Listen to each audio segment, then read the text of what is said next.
అమెరికాలో Trump mark పాలన సంచలనకు దారితీస్తోంది. Trump వర్షన్లో kick cinema చూపిస్తున్నారు ఈ కొత్త ప్రెసిడెంట్. ట్రంప్ 2.0లో తీసుకుంటున్న ఎక్స్ట్రా లార్జ్ నిర్ణయాలకు అందరూ ముక్కున వేలేసుకుంటున్నారు. నేను ఒక్కసారి చెబితే 100 సార్లు చెప్పినట్లే అన్నట్లు ఎన్నికల ప్రచారంలో చెప్పినట్లే అమల్లోకి తీసుకొచ్చే ప్రయత్నం చేస్తున్నారు ట్రంప్. ట్రంప్ తీసుకుంటున్న నిర్ణయాలు ఇప్పుడు అమెరికాలోనే కాకుండా అంతర్జాతీయంగా చర్చకు దారితీస్తున్నాయి. ట్రంప్ రూటే సపరేటు అనిపించేట్లు ఉన్న ఈ కీలక నిర్ణయాలేంటి? వీటితో అమెరికాలోనే కాక ప్రపంచవ్యాప్తంగా ఎలాంటి ప్రభావం ఉండబోతోంది?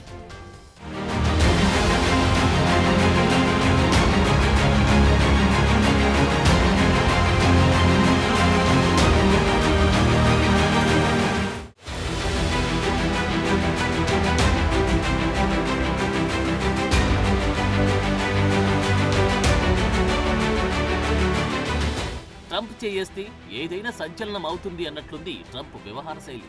యునైటెడ్ స్టేట్స్ ఆఫ్ అమెరికాకు ప్రెసిడెంట్ గా రెండోసారి గద్దెనెక్కిన డొనాల్డ్ ట్రంప్ ప్రమాణ స్వీకారం చేసిన మొదటి రోజు నుండి తన మార్క్ పాలన మొదలుపెట్టారు. పదవి చేపట్టక ముందు నుండి తన స్టైల్ పరిపాలన ఎలా ఉంటుందో స్పష్టత ఇచ్చారు ట్రంప్. తన టీంలో తీసుకున్న వ్యక్తుల నుండి జాతీయంగా అంతర్జాతీయంగా ఆయన ప్లాన్ ఏంటూ మొదటి రోజే ఆల్మోస్ట్ అర్థమయ్యేలా చేశారు. అమెరికాను అగ్రరాజ్యంగా నిలబెట్టడానికి ఎంత దూరమైనా వెళ్లడం, ఎలాంటి వివాదాస్పద నిర్ణయాలైనా తీసుకోవడానికి వెనకాడననే విధంగా ప్రెసిడెంట్ ట్రంప్ దూకుడు ప్రదర్శిస్తున్నారు. గత 20 సంవత్సరాల అమెరికా రాజకీయ చరిత్రలో అత్యంత ప్రజాదరణ పొందిన ఓటును గెలుచుకున్న మొదటి రిపబ్లికన్ డొనాల్డ్ ట్రంప్. ఇప్పుడు ఆయన మాటకు గాని ఆయన తీసుకునే నిర్ణయాలకు గాని దాదాపు అడ్డులేనట్లే. ప్రస్తుతం కోర్టులు తప్ప ఆయన నిర్ణయాలను ఆపేవారు ఎవ్వరూ లేరని చెప్పాలి. అలాంటి వాతావరణంలో ట్రంప్ ఏది చెప్తే అది శాసనం. అందుకే సీట్ ఎక్కిన వెంటనే సంచలన ఎగ్జిక్యూటివ్ ఆర్డర్స్ పై సంతకాలు చేశారు.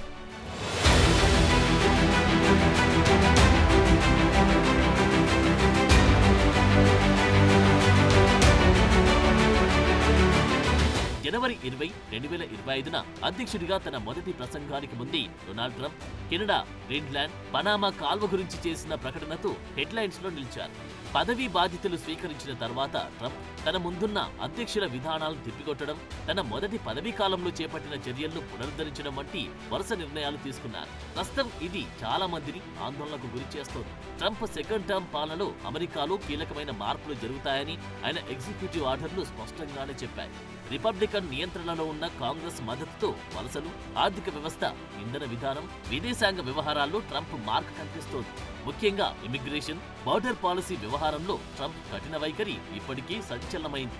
తల్లిదండ్రుల స్థితితో సంబంధం లేకుండా అమెరికాలో పుట్టిన పిల్లలకు పౌరసత్వాన్ని కల్పించే దశాబ్ద కాలం నాటి చట్టాన్ని ఒకే ఒక్క నిర్ణయంతో రద్దు చేయడంపై అమెరికాలో వ్యతిరేకత వ్యక్తమవుతుంది.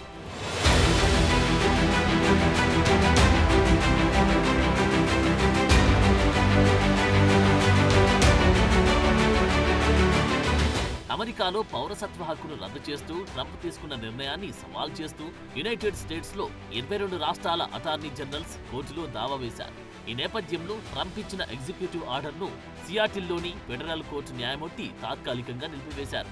రాజ్యాంగంలోని 14వ సవరణ, సుప్రీంకోర్టు గతంలో ఇచ్చిన తీర్పు అమెరికాలో పుట్టిన అందరికీ వచ్చి సిటిజన్షిప్ హక్కుకు రక్షణ కల్పిస్తున్నాయని వాషింగ్టన్, ఒరేగాన్, ఇల్లినాయస్, అరిజోనా రాష్ట్రాల వాదనల ఆధారంగా యుఎస్ డిస్ట్రిక్ట్ జడ్జ్ జాన్సీ కాఫ్నర్ సంచలన రూలింగ్ ఇచ్చారు. పేరెంట్స్ వలసలతో సంబంధం లేకుండా అమెరికాలో పుట్టే వారందరికీ లభించే సిటిజన్షిప్ లభించే విధానం ట్రంప్ రెండోసారి ప్రమాణ స్వీకారం చేసే వరకు ఉండేది. డొనాల్డ్ ట్రంప్ రెండోసారి ప్రెసిడెంట్ గా బాధ్యతలు స్వీకరించాక కార్యనిర్వాహక ఉత్తర్వుల ద్వారా జన్మతా పౌరసత్వ హక్కును రద్దు చేశారు. దీనిపై డెమోక్రాట్స్ పాలిస్తున్న 22 రాష్ట్రాలు 5 దావాలు వేశాయి. ఈ ఆదేశాలు 14 రోజుల పాటు తాత్కాలికంగా నిలిపివేస్తూ ఉత్తర్వులు ఇచ్చింది. అయితే దీనిపై కోర్టులో సవాల్ చేస్తామంటూ ట్రంప్ ధీమా వ్యక్తం చేశారు.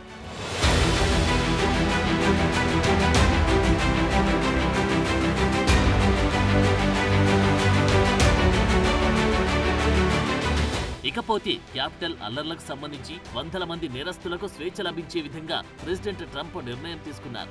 గత ఎన్నికల్లో ట్రంప్ ఓటమి తర్వాత కొత్త ప్రభుత్వానికి వ్యతిరేకంగా జనవరి 6, 2021 క్యాపిటల్ భవనం దగ్గర అల్లర్లు జరిగాయి. అయితే ఇవి ట్రంప్ ఆదేశాలతోనే జరిగినట్లు వాదనలు ఉన్నాయి. దీనికి సంబంధించి వందల మందిని బైడెన్ ప్రభుత్వం అరెస్టు చేసి జైలుకు పంపింది. కాగా దీనితో సంబంధమున్న 1500 మందికి పైగా నిందితులను క్షమించి శిక్షలను తగ్గించారు. అయితే ఇప్పుడు ట్రంప్ రెండోసారి పదవి చేపట్టిన తర్వాత క్యాపిటల్ అల్లర్లకు సంబంధించి పెండింగ్ లో ఉన్న కేసులను కొట్టివేయాలని న్యాయశాఖను ఆదేశించారు. తన నిర్ణయాన్ని సమర్థించుకున్న ట్రంప్ వాళ్ళంతా సంవత్సరాలు జైలు శిక్ష అనుభవించారని, హంతకులు కూడా ఈ దేశంలో జైలుకు వెళ్లరు, వీళ్లకెందుకు శిక్ష అంటూ వ్యాఖ్యానించారు.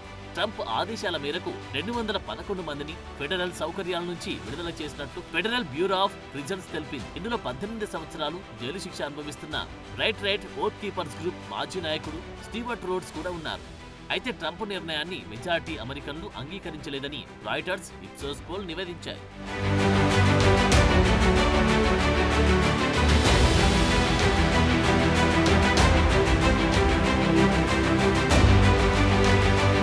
ఇక అమెరికాలో టిక్ టాక్ ను బ్యాన్ చేస్తారని ఎన్నికల సమయంలో చెప్పిన ట్రంప్ ప్రస్తుతానికి టిక్ టాక్ కొనసాగుతున్నట్లు నిర్ణయం తీసుకున్నారు. తన మొదటి పదవీ కాలంలో కూడా టిక్ టాక్ ను నిషేధించే ప్లాన్ కు మద్దతిచ్చారు. అయితే ఇప్పుడు ట్రంప్ తన వైఖరిని మార్చుకున్నారు. ఈ short form video posting platform ను విక్రయించడం లేదా నిషేధించడానికి అవసరమయ్యే చట్టం అమలును 75 రోజుల పొడిగించే ఎగ్జిక్యూటివ్ ఆర్డర్ పై సంతకం చేశారు. దీనిపై తన మనసు ఎందుకు మార్చుకున్నారని అడిగితే టిక్ టాక్ ను వినియోగించుకోవాలని అనుకుంటున్నామన్నారు. ఇక ఈ 75 రోజుల్లోపు అమెరికాలోని టిక్ టాక్ ను ఎవరైనా కొనుగోలు చేయాలని కూడా ట్రంప్ సూచించారు. అలాగే యుఎస్ లో టిక్ టాక్ యాప్ ప్లాట్ఫామ్ కొనసాగింపునకు ట్రంప్ తో టిక్ టాక్ యాజమాన్యం బైటెడాన్స్ ఒప్పందం చేసుకుంది. కాగా భద్రతా కారణాల దృష్ట్యా అమెరికాలోని టిక్ టాక్ లో 50% వాటాను ట్రంప్ కోరారు. ఇక అధ్యక్షుడిగా బాధ్యతలు చేపట్టిన వెంటనే టిక్ టాక్ నిషేధం ఎత్తివేస్తూ ఎగ్జిక్యూటివ్ ఆర్డర్ జారీ చేశారు.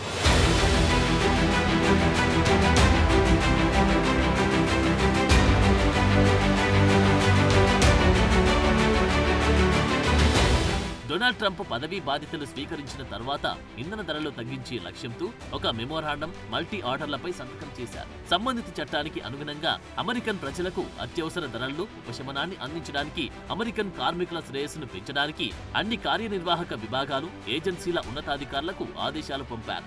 అయితే నిత్యావసర వస్తువుల ధరలు తగ్గించడంపై ట్రంప్ గతంలో చాలా కష్టమని పేర్కొన్నారు. దీనికి విరుద్ధంగా ఇప్పుడు ధరలు తగ్గించే చర్యలు తీసుకోవాల్సిందిగా ఆర్డర్ పాస్ చేశారు. ఇక ట్రంప్ తన మొదటి రోజు పాలనలో సుంకాలను నిలిపివేశారు. తన ఎగ్జిక్యూటివ్ చర్యలు ఇంధన ధరలను తగ్గించగలవని, ద్రవ్యోల్బణాన్ని అదుపు చేయగలవని సవాల్ చేశారు. అయితే ట్రంప్ చేసిన వాగ్దానం అమెరికా ఆర్థిక వ్యవస్థను మార్చడానికి ఎంతవరకు సరిపోతాయి అనేది అస్పష్టంగానే ఉంది.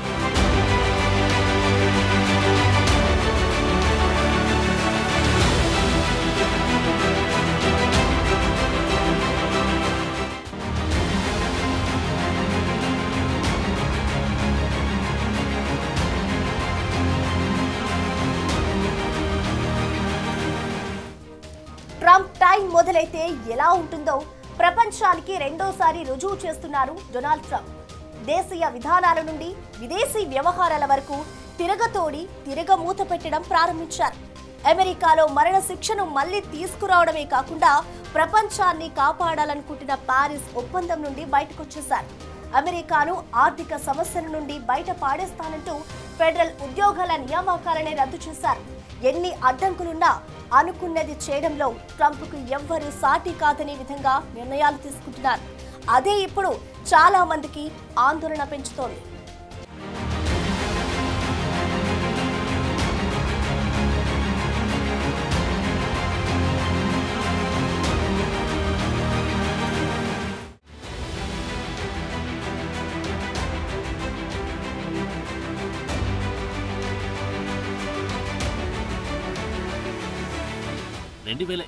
డిసెంబర్లో ఫాక్స్ న్యూస్ కి ఇచ్చిన ఓ ఇంటర్వ్యూలో ట్రంప్ ఒక మాట అన్నారు. హోస్ట్ అడిగిన ప్రశ్నకు సమాధానమిస్తూ తాను నిరంకుశ పాలకుడిగా ఉంటానన్నారు. అయితే అది పదవిని చేపట్టిన మొదటి రోజు మాత్రమే అని కూడా స్పష్టం చేశారు. చెప్పినట్టుగానే మొదటి రోజే డజన్ల కొద్దీ ఎగ్జిక్యూటివ్ ఆర్డర్లపై సంతకాలు చేశారు. అందులో అమెరికాలో మరణశిక్ష పునరుద్ధరించడం ఒకటి. అత్యంత క్రూరమైన నేరస్తులకు మరణశిక్ష అమలు చేయడంలో తప్పులేదని, తాను బాధ్యతలు చేపట్టాక అలాంటి వారిని క్షమించే ప్రసక్తే లేదని ట్రంప్ ముందే క్లారిటీ ఇచ్చారు. దానికి తగ్గట్టుగాని అత్యంత దారుణమైన నేరాలకు పాల్పడే వారిని నిరోధించడం, శిక్షించడంలో భాగంగా మరణశిక్షను ఒక ముఖ్యమైన సాధనంగా పేర్కొంటూ మరణశిక్షను పునరుద్ధరించే ఎగ్జిక్యూటివ్ ఆర్డర్పై సంతకం చేశారు. తీవ్రమైన అన్ని నేరాలకు మరణశిక్షను కొనసాగించాలని అమెరికా అటార్నీ జనరల్ను ఆదేశించారు. ముఖ్యంగా అక్రమ వలసదారులు చేసిన అన్ని మరణశిక్ష నేరాలకు ఖచ్చితంగా మరణశిక్ష విధించాలని ఉత్తర్వులో ప్రత్యేకంగా పేర్కొన్నారు. నిజానికి అమెరికాలోని 50 రాష్ట్రాల్లో 23 రాష్ట్రాలు మరణశిక్షను రద్దు చేశాయి. మరో 6 రాష్ట్రాలు తాత్కాలికంగా నిలిపివేశాయి. మిగతా రాష్ట్రాల్లో మరణశిక్ష అమలవుతోంది. అయితే ట్రంప్ ఆదేశంతో ఇకపై అలాంటి నేరాలు చేసే ఫెడరల్ ఖైదీలకు ఉరి తప్పదు.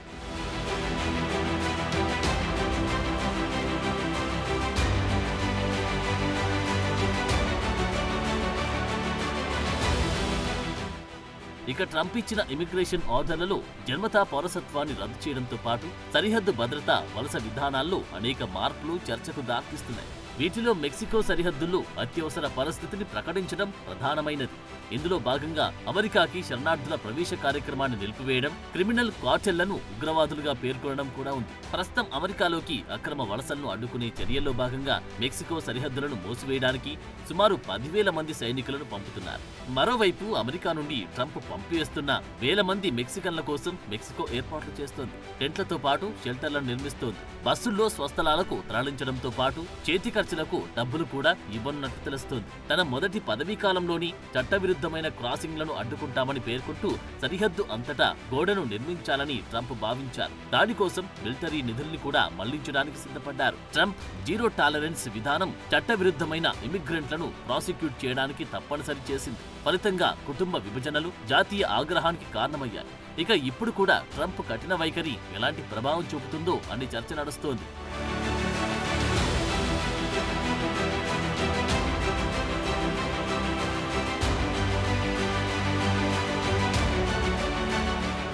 అమెరికాను గ్రేట్ గా నిలబెట్టడానికి అమెరికాను సైతం బలి చేస్తాను అనే విధంగా ట్రంప్ వ్యవహరిస్తున్నారు. దీనికి పెద్ద ఉదాహరణ పారిస్ ఒప్పందం నుండి వైదొలగడం.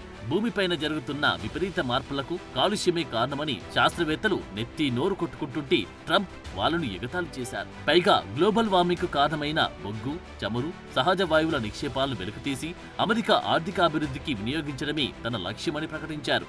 ప్రపంచాన్ని మింగేస్తున్న వాతావరణ మార్పులను తాను అంగీకరించట్లేదని, అమెరికా ప్రయోజనాలు తనకు ముఖ్యమని వ్యాఖ్యానించారు. అయితే ఇటీవల లాస్ ఏంజల్స్ ను బూడిద చేసి లక్షల కోట్ల నష్టానికి కారణమైన కార్చిచ్చు కూడా ట్రంప్ మనసును మార్చలేకపోయింది. పదవి చేపట్టిన మొదటి రోజే పారిస్ వాతావరణ ఒప్పందం నుండి వైదొలిగే ఆర్డర్ను తీసుకొచ్చారు. పారిస్ ఒప్పందం నుండి ట్రంప్ వైదొలగడం ఇది రెండోసారి. ఇప్పుడు ఈ చర్య అంతర్జాతీయంగా వాతావరణ నిపుణులను ఆందోళనకు గురిచేస్తోంది.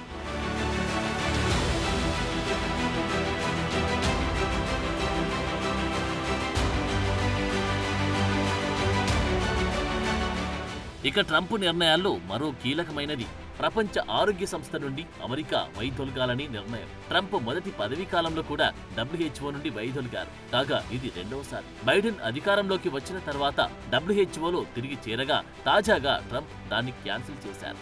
అంటే ఇకపై ప్రపంచంలో చిన్నా చితక ముసలి ముతక ఏమైపోయినా ట్రంప్ కి పట్టింపే లేదు. కరోనా లాంటి వ్యాధులు ప్రపంచాన్ని అంతం చేసిన ట్రంప్ కేర్ చేయరు.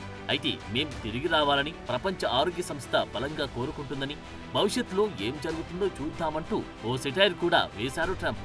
ఐక్యరాజ్య సమితి సభ్య దేశాలతో పోల్చి చూసినప్పుడు అమెరికా ప్రపంచ ఆరోగ్య సంస్థకు భారీ మొత్తంలో చెల్లింపులు చేసిందని, ఇది చాలా అన్యాయమని, అమెరికా వైదొలగడానికి ఇది కూడా ఒక కారణమని ట్రంప్ తన ఆదేశాల్లో పేర్కొన్నారు. అయితే ప్రపంచ ఆరోగ్య సంస్థను వీడాలనే ట్రంప్ నిర్ణయాన్ని ఆరోగ్య రంగ నిపుణులు తప్పుపడుతున్నారు. ఇది అమెరికా ఆరోగ్య రంగంపై ప్రభావం చూపే అవకాశముందని హెచ్చరించారు. మలేరియా, టీబీ, ఎయిడ్స్ వంటి జబ్బులను ఎదుర్కోవడంలో సాధించిన పురోగతిని ఈ నిర్ణయం తలకిందులు చేసే ప్రమాదముందని కొందరు నిపుణులు ఆందోళన వ్యక్తం చేస్తున్నారు.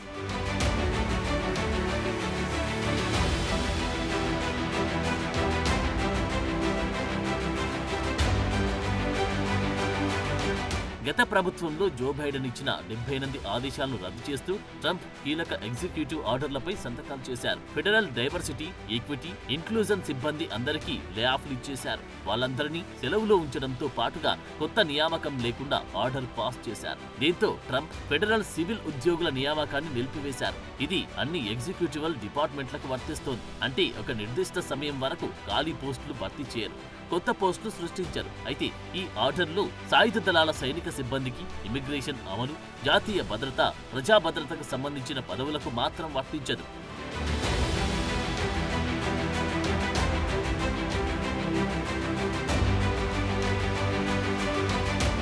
ఒక విధంగా ట్రంప్ చర్యలు అపరిమితంగా ఉంటాయి అనడంలో సందేహం లేదు. బైడెన్ కాలం నాటి చాలా కార్యనిర్వాహక ఆదేశాలు, చర్యలు, మెమోరాండాలను రద్దు చేయడమే కాకుండా చివరికి LGBTQ సమానత్వాన్ని ప్రోత్సహించి పలు కార్యనిర్వాహక ఉత్తర్వులను కూడా రద్దు చేశారు. ప్రభుత్వ వైవిధ్య కార్యక్రమాలను ముగించాలని డిక్రీ చేస్తూ కొత్త వాటిని జారీ చేశారు. ట్రంప్ తన కార్యనిర్వాహక ఉత్తర్వు ద్వారా అమెరికా పురుష, స్త్రీ అనే 2 లింగాలను మాత్రమే గుర్తిస్తుందని, ఏ వ్యక్తి లింగం మారదని కూడా ప్రకటించారు. ఇక ఇలాంటి చాలా వివాదాస్పద ఆదేశాలు ట్రంప్ 2.0ను మరింత ఆసక్తికరంగా, అంతకు మించిన ఆందోళనకరంగా మార్చాయి. అయితే ట్రంప్ ఎజెండా తన మద్దతుదారులను ఉత్తేజపరిచినప్పటికీ అందులో చట్టపరమైన అడ్డంకులు, లాజిస్టికల్ సంక్లిష్టతలు భారీ సవాలుగా మారతాయి అనడంలో సందేహం లేదు. అలాగే రాజకీయ ప్రత్యర్థుల నుండి ప్రతిఘటనలు మరింత పెరుగుతాయి. మరి రాబోయే రోజుల్లో ట్రంప్ రూటు ఏ గమ్యాన్ని చేరుకుంటుందో, అమెరికాను ఎటువైపు నడిపిస్తుందో వేచి చూడాల్సిందే.